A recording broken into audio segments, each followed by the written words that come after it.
It's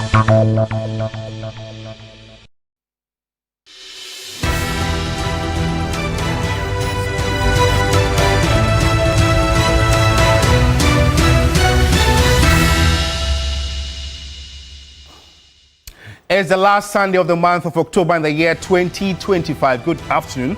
Welcome to Weekend Central. This bulletin, of course, is coming to you live from the news app here at Adesawe Kanda. We are live on Facebook, STV3 Ghana, and on DSTV as channel 279. My name is Josh Quinning. Top of the stories is out. In the wake of growing debate over female hairstyles in senior high schools, Education Minister Haruna Idrisu calls for strict enforcement of school rules. We'll visit Ivorian in the Ashanti region, where locals are transforming discarded plastic bottles into durable, eco-friendly homes, turning waste management into a sustainable housing solution. Also coming up this afternoon, health experts express concerns over late breast cancer detection and reporting, urging women to seek timely medical attention.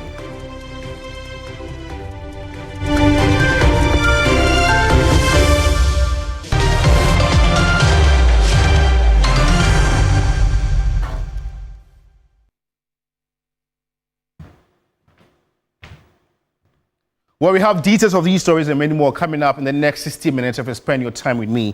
You can also get interactive with us. We are live on Facebook, STV3 Ghana. On to our very first story. Should a girl's hair determine whether she is admitted to a school? In Ghana's public senior high schools, the answer has long been yes. Girls must cut their hair. But the argument over whether that policy should continue is growing louder. My colleague Christian Trevor has more. A circulating video of a first-year student crying as her hair is shaved before reporting to school has reopened a long-running debate. In public senior high schools in Ghana, girls must cut their hair before admission. The rule has been enforced for decades. For years, this explanation went unchallenged. School authorities say short hair supports uniformity, maintains discipline, and keeps attention on academics. For every institution or organization where humans operate and work with, you would find some orderliness, some rules and regulations that govern how behaviors, attitudes, and people's conduct should generally be. Of course, they come from various backgrounds, they come from various homes, they come from different religious organizations. But when you get to the school gate, you drop all those social classes and enter as one individual. And that's what Ghana Education Service will work with to ensure uniformity in the student body. And so it is not only the hair. I'm trying to bring in all the other things so that we get to realize that it is not only the hair that is regulated. The uniform they wear, the time they sleep, the time they wake up, the time they eat, the time they attend classes, all of these things are regulated because we appreciate that this is a human institution. If you don't regulate them, if you don't guide them, if you don't help them, you may find some of them acting in a manner that may distract completely the academic reason for which they are in school. But critics say there is no evidence that hair affects academic performance. They describe the policy as outdated and psychologically harmful to some girls who see hair as part of their identity. Actually, for me, it's not necessary. They can do the hair because I don't see anything by making hair. On the streets, opinions are sharply divided. It depends on the rules of the school. So if you are going to school and you want to keep your own hair, maybe you should look for a school that accepts that. So if not, then you have to go by the rules of the school. They should cut their hair because at that period they need concentration. Okay, so when they braid their hair, it looks as if they are young. So they started doing things in a diverse way, in a different way. But if they are able to cut their hair, or if they cut their hair, they are able to concentrate on their books. It should be well kept. It shouldn't be because it shouldn't be tight fitting. It look like riffraffs or anything. Before students take their first lesson, this rule is already in effect. Supporters say it builds structure. Opponents say it forces compliance.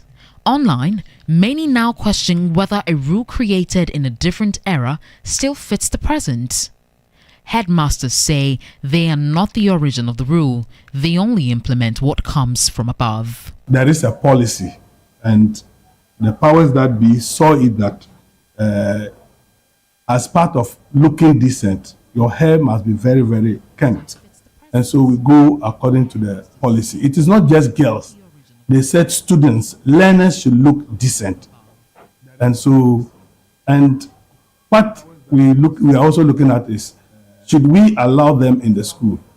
Do we have the people to help them breed and do all those things? Because teachers are not trained to braid hair. We are following a policy. And if that is what they say we should do, we'll go according to that policy. I don't have what it takes to change a policy. I am an implementer. I am not a proposer of any policy. So whatever comes my way is what I will implement. The Education Service has not announced any review. Until one arrives, new batches of girls will continue to enter high school with low haircuts for the foreseeable future. Christabel Success-Trevor, TV3 News, Accra. In a related development, Minister for Education, Haruna Idrisu, has issued a stern warning against inappropriate hairstyles and dressing among students in the various second cycle institutions in the country. At the 75th anniversary celebration of Molly Senior High School in Ho on Saturday, the minister urged the Ghana Education Service and other heads to take full control of how students behave on campus. Take a listen. An ongoing debate in social media about haircuts and size and length of hair in secondary schools. We will not tolerate it today, we will not tolerate it tomorrow, and so long as we are molding character. If we give in to head today, tomorrow it will be shoes, and the next day it will be the way they dress. Therefore, as part of our disciplinary measures, headmasters and GES, you are accordingly empowered to take full control of how students behave on your campuses. So anybody who thinks that your child will walk into any institution of learning as if that child, forgive my words, was to attend a beauty contest, the school environment is not for that purpose and not that for that purpose, and we will not tolerate that as an institution. There is a lot of growing indiscipline in our schools, some even with teachers abusing learners. We will not accept that. We will apply heavy sanctions to any teacher who wants to take advantage of the learner. And to the students, you only can walk away from Maule School with two values: discipline and integrity, and the future is yours. So Maule School, you have every reason today at 75 to celebrate. Well, let's still on the very development and engage the General Secretary of the National Council of Parent-Teacher Association, NCPTA's, Raphael Kofi Gabson. Good afternoon. Thanks for joining us. Raphael, I know you support this very move, but how would you respond to people who say your hairstyle should have nothing to do with discipline and academics in school? First of all, let me appreciate the important dynamics that we find ourselves. And we'll come back to you shortly. And if you're just tuning in, you're watching Weekend Central here on TV3, and we're active on Facebook as TV3 Ghana. Engage us with your comment on this very issue, whether we should allow hairstyles, grown hairstyles in second cycle institutions. And now, to enhance academic activities, school authorities at Prempeh College are calling for improved infrastructure, and the school is currently struggling with staff accommodations, a situation authorities say affects the management of students. A struggle behind the classrooms is threatening the quality of education here at Prempeh College. A severe lack of staff accommodation has forced most teachers to live off campus, leaving a critical void in student supervision and support after school hours. We have about over 400 staff membership, and a handful are on the campus because of infrastructure. So we are afraid that all of them will be on campus, maintain discipline and maintain all that we hold here. The issue was brought into focus during the commissioning of teachers' bungalows donated by 1997 year group. Cutting the ribbon to the new bungalows, the group hopes their project will inspire others. We building master's accommodation doesn't mean that all year groups also build master's accommodation. I mean, each and every year group has its own ambition and project, what they are planning to give to Prempeh College. So, but what we really want is to other groups to emulate. It doesn't mean they should build the same project, but also try to come together and build something as their legacy. But while these new keys will provide a home for a few, the school's administration confirms dozens more are still on a waiting list. Well, let's just on education, but to our earlier story now. We're engaging the General Secretary of the National Council of Parent-Teacher Associations, NCPTAs, that's Raphael Kofi Gapson. Raph, I know you're in support of this very move, but how would you respond to people who say your hairstyle should have nothing to do with discipline and academics in school? I appreciate their concerns, and that we are in a growing democracy, so everybody has his views. But the truth of the matter is that if you look at schools that have actually been able to become a trailblazer, and they've been able to set standards and be able to groom model global citizens across the globe, and they are icons that we are all looking up to, you can see that the school's ability to be able to maintain the status quo has to do with all aspects of its discipline being enforced to the latter. And when we talk about discipline in schools, we are not only looking at only the dress code, we are not looking at the fingernails, we are not looking at the type of shoe they wear and the type of dress codes they wear. We are also looking beyond that, the type of mindset and the training and career development that we try to put into this our young students as they go up. And you see, the challenge that we face with this kind of these issues today is because we are not enforcing them at the basic school levels. Because they say charity begins at home. And I believe that if the foundation is destroyed, the Bible says, what can the righteous do? So the student that we saw that at the secondary school level, he's going into for admission, and then one of the first options is that, look, we have to trim your hair. If this thing was actually psychologically inculcated in him, not only in a public school, but also in a private school, these things will not even become an issue that we are discussing today.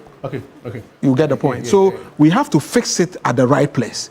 The minister is speaking not just for secondary school, even though that platform at the Maoli, let me commend Maoli for the 75th anniversary. I think it was also such a very beautiful and novel thing. And you could see that when the minister made the statement, you could see the resonation at the base. Everybody had agreed with the minister that these are things that we need to go back and revisit. The world is evolving. Yes. Don't you think the time is now for the ministry and GS to actually revise the codes of conduct to reflect modern trends without what's the name? Every aspect of it that can change. I'm saying for this one, we as parents, we are together with the ministry. We are saying that, look, they should even tighten it more. They should go back to the basic schools and tighten it more. If there are things that will be changing, we'll look at it. There are other areas about the code of, if you call us for us to discuss that thing, we can pick it page by page and look at the gray areas, and we will tell us these areas are not. Look, these things that the minister has said, that they say they should enforce. You know, the schools don't have barbering grounds. Exactly. And for that matter, you might, if you are not careful, you might get a teacher who will just probably have a personal issue with somebody. And just, you know, those days when we are in school, they'll just come and put it there, scissors there, and so that it creates problems.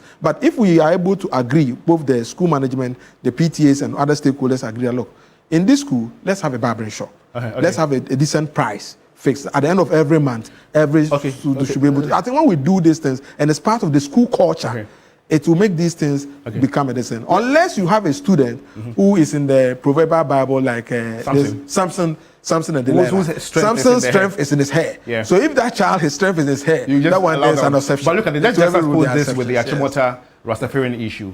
Don't you think there's a time coming where maybe a resilient parent would want to test the law and make sure maybe at the end of the day, he or she can win? My point is that is why I use the Samson and the Delilah incident. In such cases, there are exceptions to it. But I'm saying that the general rule is that is the way we should go. That one, we can't do anything about it. Assuming you are in this studio and then, at least it's part of your studio policy that your dress code, your haircut, the way you shave your hair and everything. So why are you saying that we should not do it at that base? So look, this thing, there's no debate about it. But some people are always. It should be debatable. There's no debate about it. You saw the little girl. She was crying. She was crying because they didn't enforce it from the base. But if she have gotten it from the onset, she's half caste. I'm saying that if she have gotten it from the onset, that this is our culture, this is our country. Look, you can't import a foreign law into our country. It doesn't work. We have our laws, and when if you want to live in the space called Ghana, that jurisdiction, you have to go by our laws. I'm sure we'll still stay longer on this but because of our limited time, we'll have to end it here. Raphael Kofi Gapson is the General Secretary of the National Council for PTAs, and that was his take on this very issue. And we are active on Facebook, like I mentioned. Just engage us. Hopefully, read your comments and share them to the rest of the world. And now, futuristic homes built with disposed plastic bottles. This is how some locals of Abuentem are turning an environmental adversity into an opportunity. A move aimed at revolutionizing the country's housing sector. William Evans Inkum has more in the following report. In the Subin Canal, tons of plastic bottles. At Abuentem, it is trash for cash. Futuristic homes with pure traditional touch. This house is being constructed with disposed plastic bottles. Tons packed, ready to be used. The chief of Abuentem, Nanam Ponsasechi, has introduced a number of people to this craft. 55-year-old Benedicta Mponsa accepted the challenge. Nana Abuentem hina kofa the classmate phobia. It was the chief who introduced me to this craft. I can build now. Ntiwe na boa me amenya nsanu dwuma. Na yes ade we no so no. Ama nipa bebre pese. Already, some people have requested we build a similar house for them. I am happy because I see this as a livelihood with huge prospects. Today, she's among the few people determined to revolutionize the country's housing sector. Here at Abuentem, the chief is using this model to change the livelihoods of the people. It is not only a paradigm shift when it comes to construction, but also encouraging women to take up a new opportunity, an opportunity which will define their very life in the future. A blend of tradition and modern method of construction. This bus stop at Abuentem was constructed with plastic bottles, and it is now being used. Nanam Ponsasechi says it is his vision to create job opportunities for the youth through this innovation. When I took over the stool, I realized the huge unemployment rate. Most of the youth were only interested in the sale of plots. So I introduced them to the plastic waste project. We have a plan of building more of these model houses for tourism, an affordable housing project. We are already working with the district assembly. Starting with the district assembly, Bosoncho district assembly, many DC in the Hong Kong or Tunipa Mama Beshe. And or say a kind of plans on say on also be Boama at Drew Abayanim. Aside the number of development he's embarking in his community, he hoped to allocate large portion of land for the construction of these model houses to complement government efforts in closing the country's housing deficit gap. Well, away from Ghana, Saturday's Ivorian presidential election held at the Ivorian Embassy in Accra and Kumasi recorded a remarkably low turnout. Stanley D. Blair reports that only 11.5% of registered voters turned out to vote. Of 1,432 registered voters were expected to cast their ballots, but agents of the various presidential candidates were left disappointed, as all 4 polling stations in Accra and 1 additional center in Kumasi recorded poor participation. Out of the total registered voters, only 164 turned up to vote across the 5 polling centers in Ghana. Polling agents attributed the low turnout to the absence of many registered voters, most of whom are tertiary students, believed to have returned to Côte d'Ivoire for vacation. Before sorting and counting began, the returning officers cross-checked the number of ballots against the verified voters list. It was discovered that the number of ballots cast exceeded the number of verified voters, delaying the collation process. After deliberations, Candidate agents and election officials agreed to exclude 4 disputed ballot papers from the count to ensure fairness. 1, 2, 3, 4.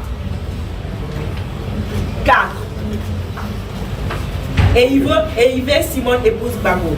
4. When results from all 5 polling stations were eventually tallied, incumbent President Alassane Ouattara secured 88 votes, representing 56.66% of valid votes cast.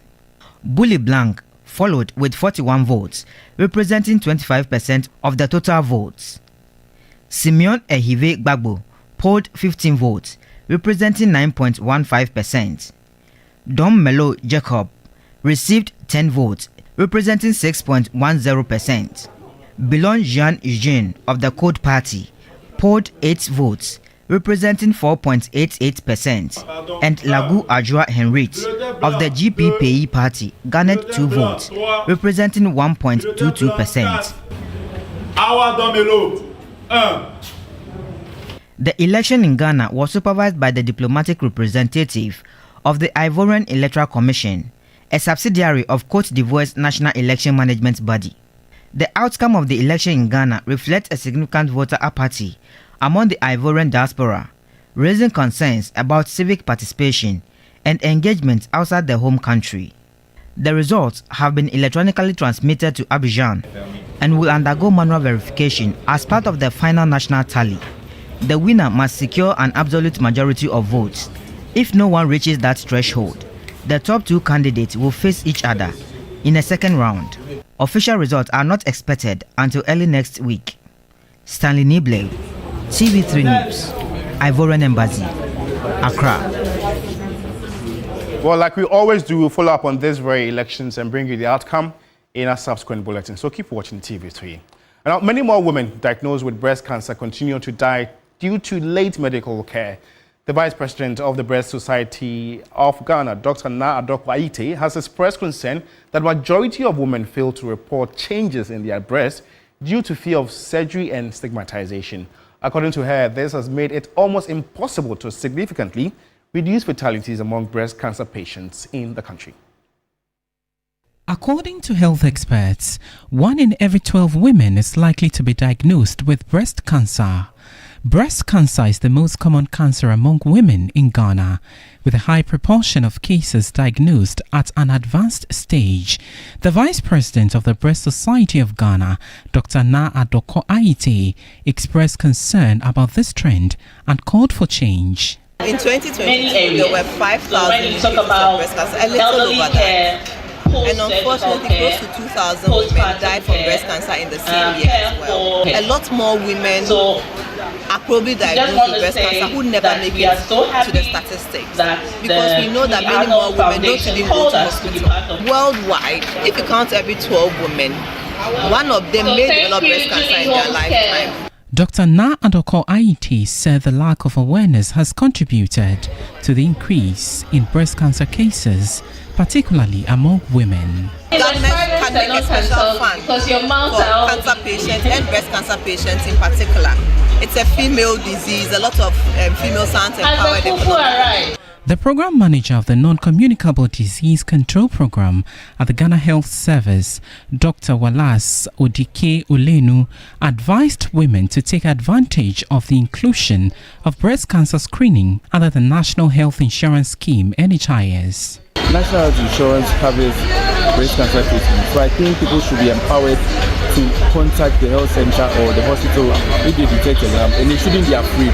Some breast cancer survivors urged all women to take any lump in the breast seriously and seek medical attention promptly. Go in for breast cancer screening every time. About 65% of men detected of prostate cancer report late to health facilities, making prostate cancer the second leading cause of cancer deaths among men in Ghana. Many men are diagnosed late, which limits treatment options and leads to poor survival outcomes.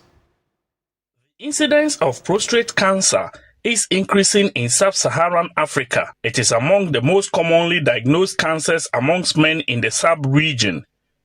In Ghana, late reporting to health facilities has been identified as a major factor contributing to the high numbers of prostate cancer patients. In Kumasi, for instance, prostate cancer is the most frequently diagnosed cancer among men. Speaking to journalists on the sidelines of prostate cancer awareness organized by the National Pensioners Association in Tamale, Medical Director of the Bosumtwe Urology Hospital in Sunyani, Dr. Bosumtwe Boatin, urged men above the age of 50 years to screen regularly. Currently, because we detect them late, about 65% of the patients that we detect with prostate cancer present late. That is that narrative that we want to change. So going forward, every male above the age of 50 years should offer himself for what we call screening, testing. You see a urologist, the prostate blood test is done, and the prostate is examined. Anybody with a relative, a father or brother with prostate cancer who is above 40 years should also be screened. On the misconceptions surrounding prostate cancer, Dr. Bosumtwe has this to say. Blood test is not a risk factor for prostate cancer. I want to surprise you that, in fact, research supports frequent ejaculation as a way of reducing the prostate cancer risk. Here, let me sound a word of caution, because if you don't add that, then people say, oh, the urologists even said that frequently, so the people are moving around and indiscriminately having unprotected sex, where they are going to die earlier from other sicknesses from prostate cancer. So, National Secretary of the National Pensioners Association, Stephen Boache, wants more education on prostate cancer. We have advised them that they must go according to the rules or the advice, what you have to take, what you are not supposed to take. Sickness will come, but it depends on you who is affected. The way and manner they advise, the doctor will tell you, do this and you don't do it. Then you'll be okay. I know some people who are about 150, they don't have this prostate cancer. And they are working all right. But some people who are 40 years, they have been affected. So your lifestyle counts. Still on health, stroke, once considered a disease of the elderly in developed nations, is now striking down Ghanaians at an alarming rate, increasingly targeting the young and productive segment of the population. Statistics from the Ghana Health Services reveal that the disease is a leading cause of death and adult disability in the country. This is said to threaten families and put a strain on the national healthcare system. But what exactly has health authorities observed to be the cause for the growing numbers? Ibrahim Abubakar joins us for more on this at the Komfo-Anokye Teaching Hospital, Asokwa Municipality, where they are intensifying campaign on this preventive, disease. Ibrahim, what factors are contributing to the rising incidence of stroke among people? Well, George, so health experts are pointing to rising hypertension, diabetes, poor diet, physical inactivity, and also increasing stress level as their primary driver. So when you go to Komfo-Anokye, for instance, per the records, there has been a significant increase in stroke within the past 5 years. And even nationally from 2020 to date, you realize that the mortality rate has moved from 15,000 plus to currently almost 20,000 every year. That's the number of people who are dying from this preventable disease. And for them, the interesting part is that the health officials are saying up to 90% of strokes are preventable. And for that matter, they do not see why such disease should be claiming more lives instead of going the preventable way. So as part of activities to mark the World Stroke Day, which will be somewhere on Wednesday, the Komfo-Anokye Teaching Hospital, that's the neurological department, and also the Asokwa Municipal Health Directorate, and also the Assembly have decided that they will intensify education on preventive ways and also do screening for people who ordinarily do not have time to go to health facilities for checkup. So they are targeting markets, butchers and other places so that they bring healthcare services closer to their doorstep.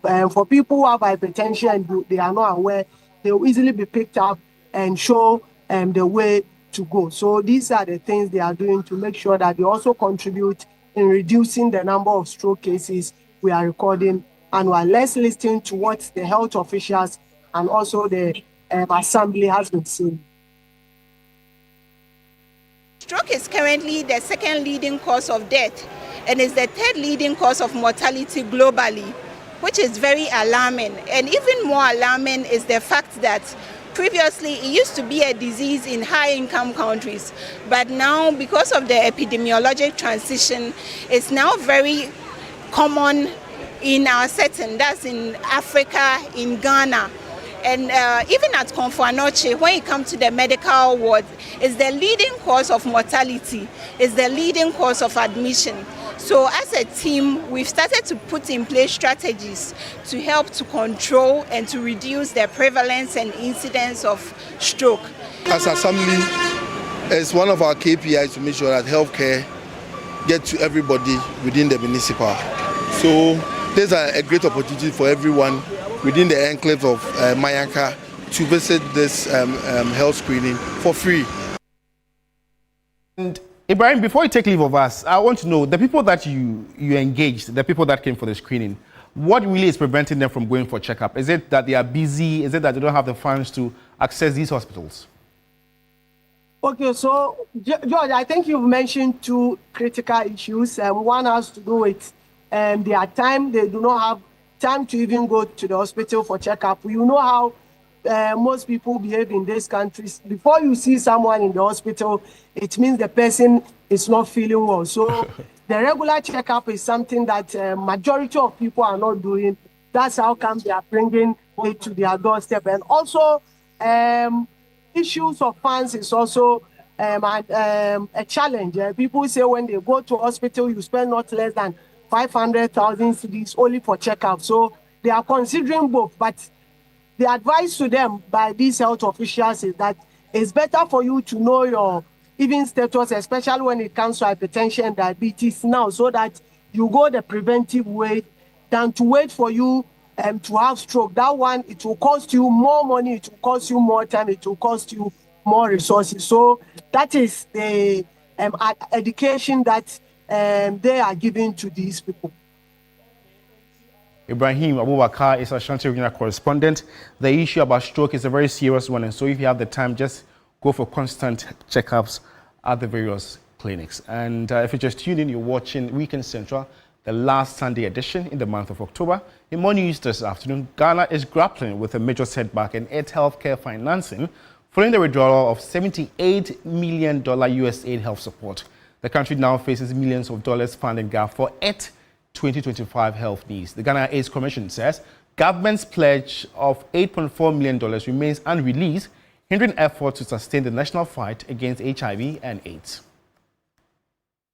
Data from 2024 reveals that 334,721 people, including women and children, are currently living with HIV in Ghana. The figures are largely attributed to higher testing rates among women compared to men. In the same period, over 15,000 new infections were recorded, alongside 12,614 AIDS-related deaths. Speaking at the 14th National HIV and AIDS Partnership Forum, Director of Research, Monitoring and Evaluation at the Ghana AIDS Commission, Isaiah Dokwao, highlighted the rising prevalence of HIV in Ghana. He attributed the trend to risky sexual behavior and low condom use. Ghanaians must live a risk-free life. You see, ABC is still very important. You either abstain if you can. If you cannot be faithful to your partner, you choose one girlfriend or one wife. And if two is not working for you, you use condom consistently and correctly in order to have sex. Acting Director General of the Ghana AIDS Commission, Dr. Prosper Akambo, said the financing gap is severely affecting their ability to raise awareness. It must be noted that domestic seed funding for the National HIV/AIDS Fund remains outstanding, and we continue to face significant financing gaps, which must be addressed through strengthened partnership, innovative financing, and improved efficiency. Representing the Chief of Staff, Julius Deborah, Deputy Chief of Staff, Nana Oyebampo Ado, assured stakeholders. At the policy level, The government is redirecting resources, deepening partnership with the private sector, and introducing structural fiscal reforms that includes widening the tax base. External aid is no longer a reliable strategy. We all agree. If we are to end AIDS by 2030, we must prioritize prevention. We must repurpose our budgets. Despite the challenges, the Ghana AIDS Commission remains hopeful that the country will meet its targets to eliminate the threats of HIV/AIDS. Away from health, the National Disaster Management Organization, NADMO, Ghana National Fire Service, and Ambulance Service have intensified efforts to curb the rising speed of domestic and market fires within the Accra municipality in the Greater Accra region. Officers from the municipal NADMO office engage residents and traders on basic fire safety practices to help prevent avoidable losses, especially ahead of the dry season. The Greater Accra region recorded the highest fire incident in the first half of 2025, with 628 fire outbreaks as against 708 incidents same period in 2024.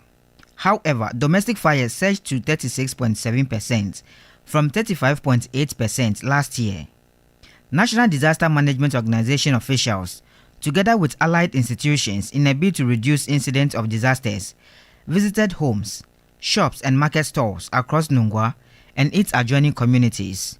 The sensitization drive is part of a broader national strategy aimed at reducing the rising incidence of fire outbreaks that have destroyed properties and livelihoods in recent years. They educated residents on the safe handling of electrical gadgets, proper storage of LPG cylinders, and emergency response procedures.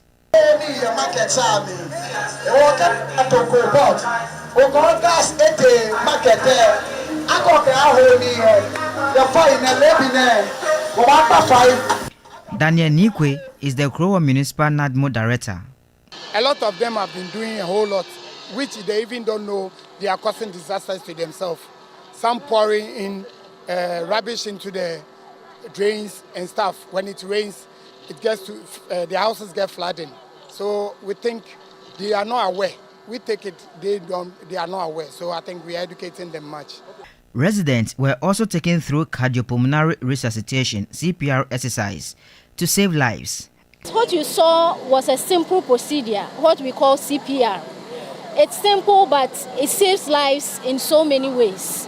And having that knowledge can easily save life of a relative in case of an emergency, when it comes to accidents, home emergencies, and other stuff. And it's basically taking care of how the heart pumps or how the heart aids in us breathing.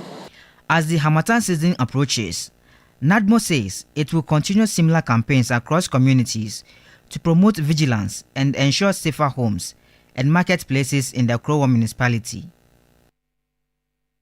In many workplaces today, a quiet revolution is unfolding, one that's redefining what it means to work, live and find purpose. The older generation saw a job as a lifelong commitment, but for today's youth, it's just one part of a bigger picture. Elsie Edu has more in this report. For a long time, work was seen as a lifelong commitment, a measure of stability and pride. But today's young employees see it differently. To them, work isn't life, it's only a part of it. As a young professional in the corporate space that I find myself in, I've come to notice that I am not willing to do this for the entirety of my life. I'm only seeing this as a means to an end, where at the end of it, I'm my own boss and I am controlling things. I'm leaving some form of impact. Gen Z now have realized that you can go through the creative means, you can go through whatever means. It doesn't have to be always going to work, waking up 7 a.m., 6 a.m. to go to work. They realize that you can actually make something out of yourself. You can make a meaningful life out of yourself. I feel like my generation have realized this, and the older generation are still in that world where they feel like you need to work for people, you need to do this 9 to 5 stuff. But Gen Z have realized that there's actually a diverse way, or there are different ways to go about becoming good or becoming successful in life. For many older workers, a job isn't just about what they do, it's who they are. They grew up believing that working hard and staying loyal to one company is how you build a life. In Ghana, older workers typically remain with one employer for 5 years or more, reflecting a preference for stability and job security. In contrast, younger employees, especially those under 30, tend to stay for only 1 to 5 years before moving on. Human resource expert Stephen Agbai said this shift is no accident. People come in at different ages into the organization. There are baby boomers, there are Gen Zs, we have Gen Ys and all the other ones. Now, you can't expect all of them acting in the same way. And so the baby boomers usually would expect them to be slow in their demands because these are people who have through experience learned to go slowly and achieve things methodically. The Gen Zs are running at a speed. The world is not waiting for them. They are responding quickly to changing needs. According to career coach and lecturer at the University of Professional Studies, Accra, Dr. Lindana, Gen Zs are entering the workforce during a time of rapid technological change and economic uncertainty.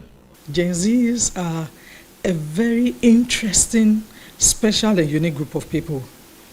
They are very independent because they were born in the computer age. And so they are used to finding things out for themselves. And so based on this, when it comes to career, they are more interested in finding purpose compared to finding job stability, which is what the older generation focus more on. But I believe very soon, and with Gen Zs leading the way, technology will become a partner and not just a tool. But this new attitude has come without friction. Some employers describe the young working force as impatient or easily distracted. While older workers grew up believing hard work meant long hours and consistency, Gen Z is pushing a different definition of success, one that blends passion, technology, and personal values. Nowadays, I can see most of the youth, they don't want to work, they want quick money. So they don't want to suffer before they get money. I was born in the 70s. We use humility to work. I work for someone and the person pays me. But the youth now, because they like quick money, they don't want to work under someone in humility. They don't want to be under anybody to worship the person. But the olden days, we do that. Yet behind the debates about discipline and loyalty lies a deeper story. A generation trying to survive in a world where salaries rarely match the cost of living. It's not that we do not want to work hard. It's that we've realized that life is not all about working. And with the current rising cost of living, a 9 to 5 does not cut us in anymore. As Ghana's workforce continue to evolve, the gap between generations isn't just about age, it's about values. And in the middle of that divide lies the future of the modern workplace, one negotiating between tradition and transformation. For older workers, work was survival. For Gen Zs, work must have meaning. Well, right after this, I will just seek the views of production assistant Jackson on this very issue. But that takes us to our very first break. Stay with us. We'll be back shortly.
Welcome back. You're still watching Weekend Central here on TV3, and we are coming to you live from the news hub here at Adisa Wekanda. In more news this very afternoon, the Vice President, Professor Nana Jinopokwa-Jimban, says Ghana is steadily moving from exporting raw materials to producing finished goods that capture real value. And delivering a keynote address at the Norman Bolang International Dialogue at Iowa in the United States of America, the Vice President said Ghana has the potential to produce its own food rather than import it. She said government is implementing a 5-year agricultural risk management strategy focusing on crops like poultry, tomato and maize to enhance food security and promote sustainable agriculture. The Vice President added that government initiatives such as the Grow 24 program, which seeks to modernize agriculture and support agro-manufacturing, would not only help ensure food security but create jobs for the youth. The Vice President called for partnerships with investors, government, universities and development banks to support Ghana's agricultural transformation agenda. That she should be able to grow nearly all the food she consumes. Life in the tropics implies a boom for agriculture. Our value chains hold tremendous potential, requiring deeper integration, modernization, partnerships, and collaborations. Ghana's strategic reforms in agriculture hinge on greater resilience, innovation, equity, governance across production systems, nutrition, and trade. The Feed Ghana program is His Excellency President John Mahama's flagship initiative to accelerate transformation in a coordinated, market-driven manner. Africa can feed herself, reduce dependency on imports, and empower millions of youth and women across the continent. Dr. Bullock reminded us that the fight against hunger is not a sprint, it is a relay. Each generation must take the baton, run its part, and hand it with conviction. Ghana is deeply committed to running her leg of this race. Let this generation be defined not by our deficits, but by our resolve. Palm oil producers at Achimtafo in the eastern region are appealing for the completion of their processing facility to help preserve the legacy of former First Lady Nana Akufo-Addo Ivorian Nikwe visited the area to learn how they are sustaining the legacy of empowerment started decades ago. Lady has passed on, but her legacy still stays on. Here at Achimtafo in the eastern region, her movement, the 31st December movement, caught on with women. Because of that, they empower themselves in production of palm oil. She may not have built the facility here, but the place was named after her. Due to her advocacy, the 31st group here at Tafo joined us to ensure that they had skills to work with. Because of that love, we named our facility after her. Their group, a measure of the Greek Workers' Wife Association, and the 31st December Women's Movement has provided a space for women to gain economic independence across the value chain. Their old facility was destroyed by fire over a year ago, leaving many unable to return to work. Only a few remain, struggling to keep operations going. Before the fire, they produced about 50 gallons of palm oil daily. Now, they can only manage to produce 5 gallons. The women say outdated machines limit their productivity, forcing them to rely heavily on manual labor. Smoke and poor weather conditions make their work even more difficult. They need support to rebuild their facility and acquire modern equipment to revive their production and livelihoods. Palm oil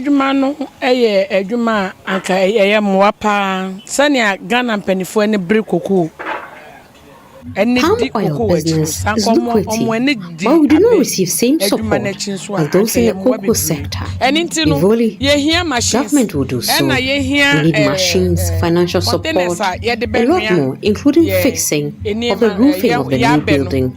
for us to get back to work.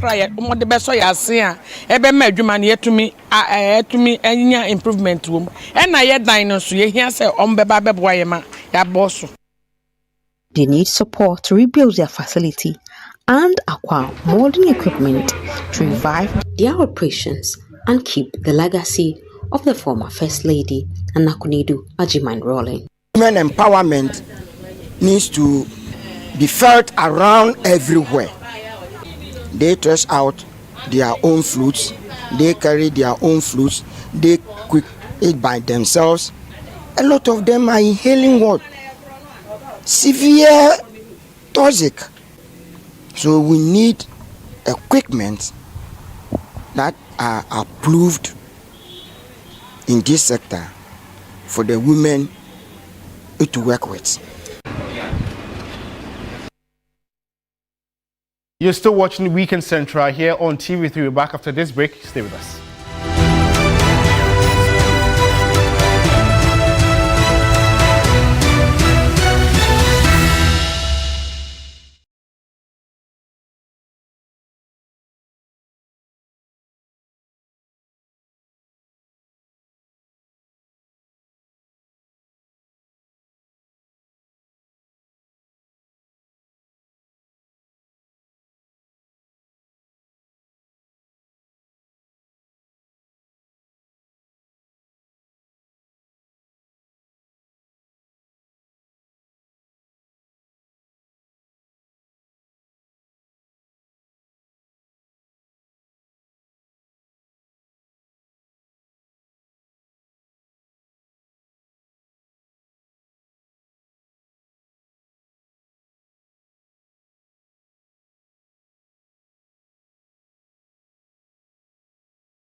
Well, that's all time will allow us for today. That's the last Sunday of the month of October, and that is a Weekend Central. For more news updates, just log on to our website, sfreenews.com. Alternatively, you can join my colleagues, Aisha Yakubu and Martin Esiedudate tonight on News 360.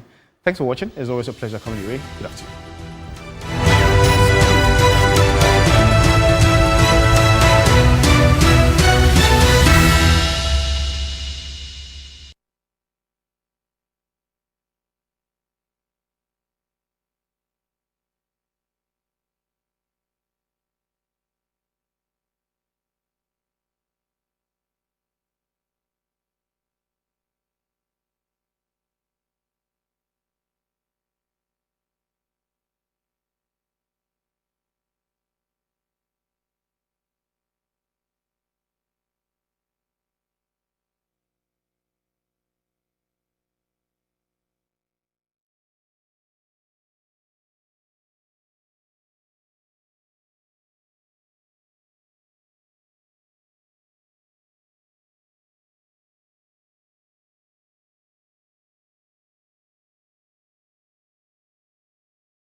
Innovation every day. 2012 elections with integrity. 2015 home of Ghana's biggest shows. 2020 in the pandemic we stood with you. 2021 we helped you resume your regular programming. 2022 we raised the bar.